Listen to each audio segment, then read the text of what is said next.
नमस्कार दोस्तों, YouTube channel देसी कहानी स्टार पर आप सभी श्रोतागणों का हार्दिक स्वागत है। श्रोताओं, आज की कहानी ऊंट और ऊंटनी की बड़ी ही रोचक कहानी है, ज्ञानवर्धक कहानी है। इस कहानी को एक बार आपने ध्यान से सुन लिया तो आपका मन बहुत हल्का हो जाएगा और आपका दिल कभी कमजोर नहीं पड़ेगा। आपको प्रत्येक कठिन से कठिन कार्य को करने की हिम्मत आ जाएगी। श्रोताओं, ये कहानी बहुत ही ज्ञानवर्धक और इमोशनल करने वाली कहानी है और जो इस कहानी को मन से सुन लेगा वो बहुत बड़ा धैर्यवान व्यक्ति बन जाएगा। ये कहानी किसी भी कमजोर दिल वाले इंसान को भी मजबूती प्रदान कर सकती है। तो चलिए श्रोताओं, चलते हैं कहानी की तरफ। कहानी को शुरू करने से पहले जो भाई हमारे चैनल पर अभी नए हैं और जिन्होंने हमारा चैनल अभी तक सब्सक्राइब नहीं किया है वो हमारे चैनल को सब्सक्राइब कर लें और वीडियो को लाइक करना ना भूलें। तो चलिए श्रोताओं, बिना किसी देरी के चलते हैं मूल कहानी पर। एक समय की बात है, एक जंगल में एक ऊंट और ऊंटनी रहा करते थे।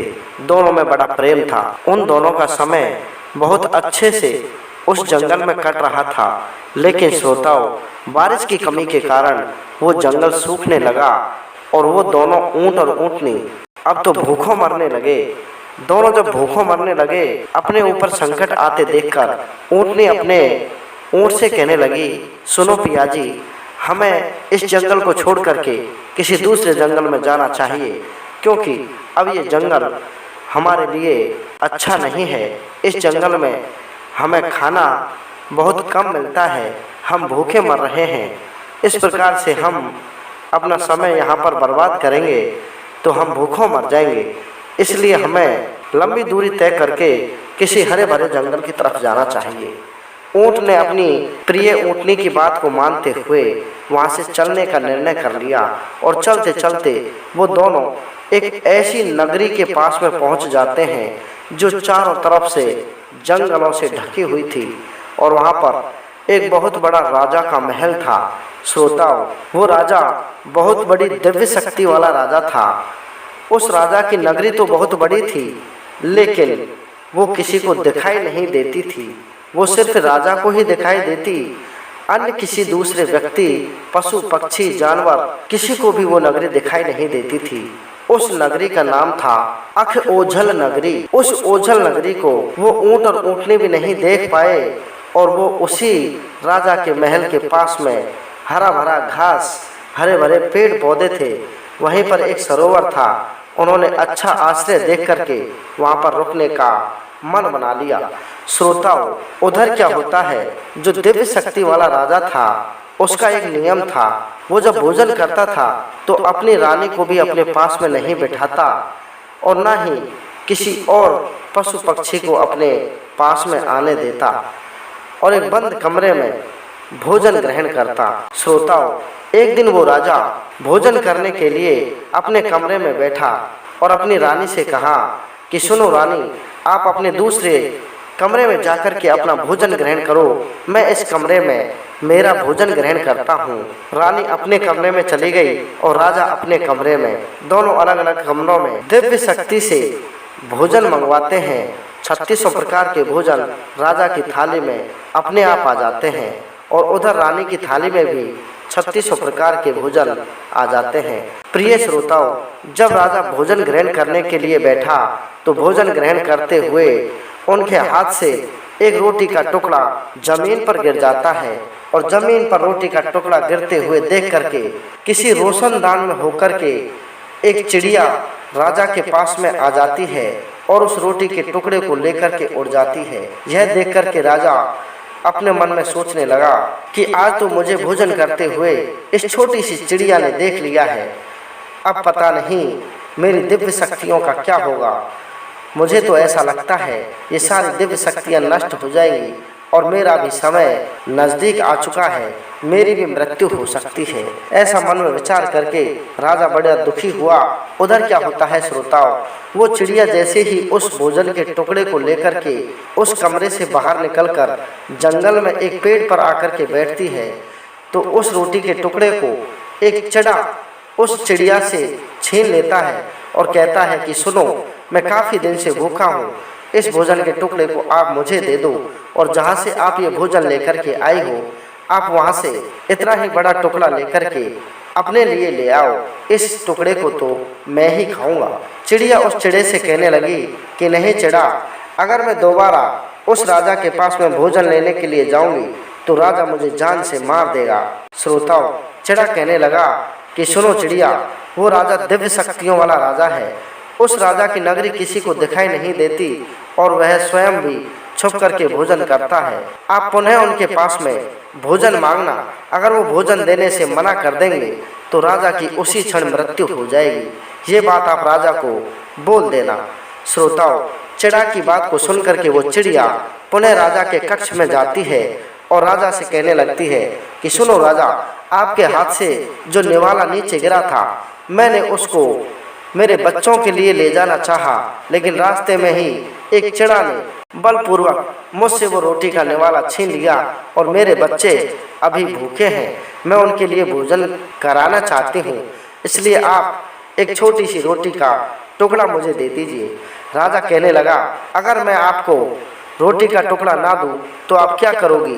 वैसे भी मैं किसी के सामने भोजन नहीं करता, लेकिन आपने मुझे भोजन करते हुए देखा है, इसका आपको बहुत बड़ा दंड अभी के अभी मैं दे सकता हूँ। आप क्या कर सकती हो?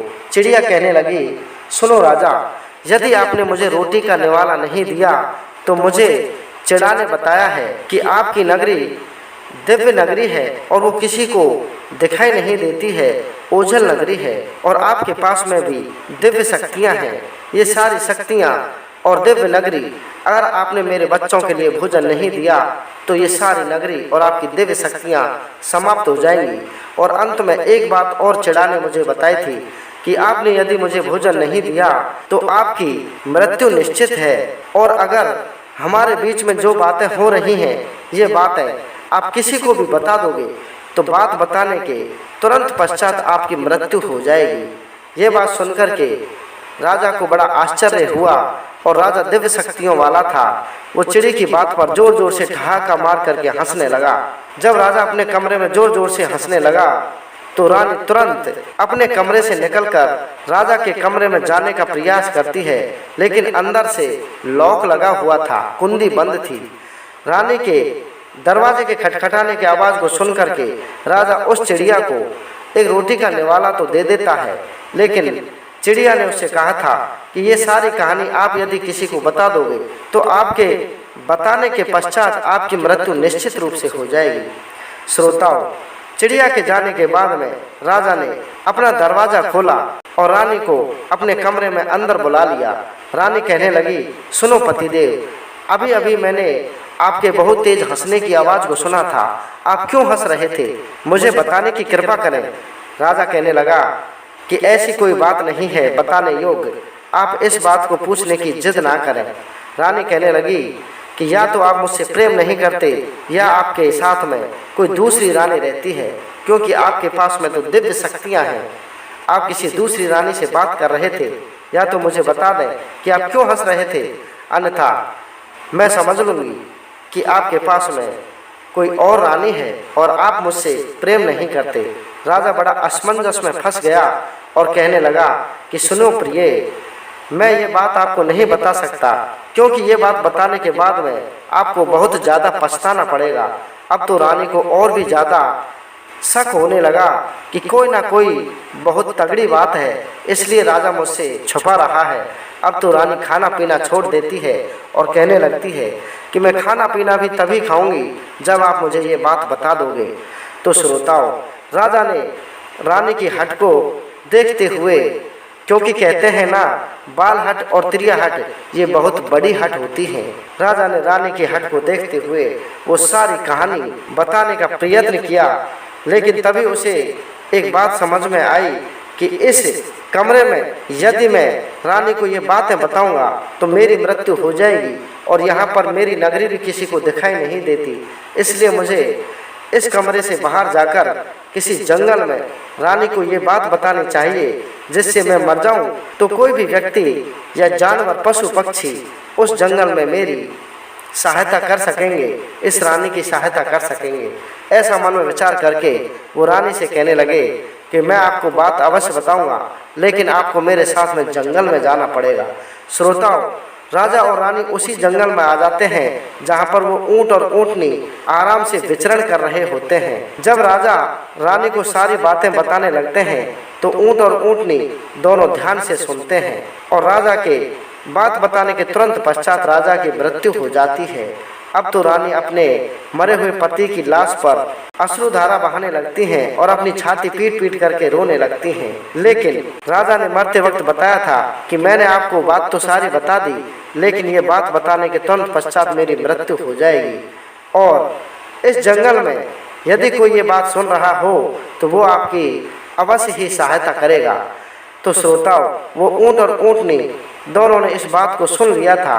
ऊंट अपनी ऊंटनी से कहने लगा कि सुनो ऊंटनी, तेरी हट इतनी खराब होती है कि इसने अपनी हट पर आकर के अपने पति की ही जान ले ली। इसलिए मैं आपसे ये निवेदन करता हूँ कि ये सारी कहानी आप किसी को भी मत बताना, वरना हमारी भी मृत्यु हो सकती है, क्योंकि जो ये कहानी किसी दूसरे को बताएगा उसकी मृत्यु निश्चित है। अब आपके सामने प्रूफ है, ये रानी अगर राजा से ये कहानी नहीं पूछती तो इस नगरी का जो प्रमुख राजा था उसकी मृत्यु नहीं होती। हमेशा हिम्मत से काम लेना चाहिए, किसी भी बात के पीछे नहीं पड़ना चाहिए कि मुझे तो ये बात बताओ ही। कई बात ऐसी होती हैं कि आदमी अपनी पत्नी को ना बताए तो भी कोई बात नहीं।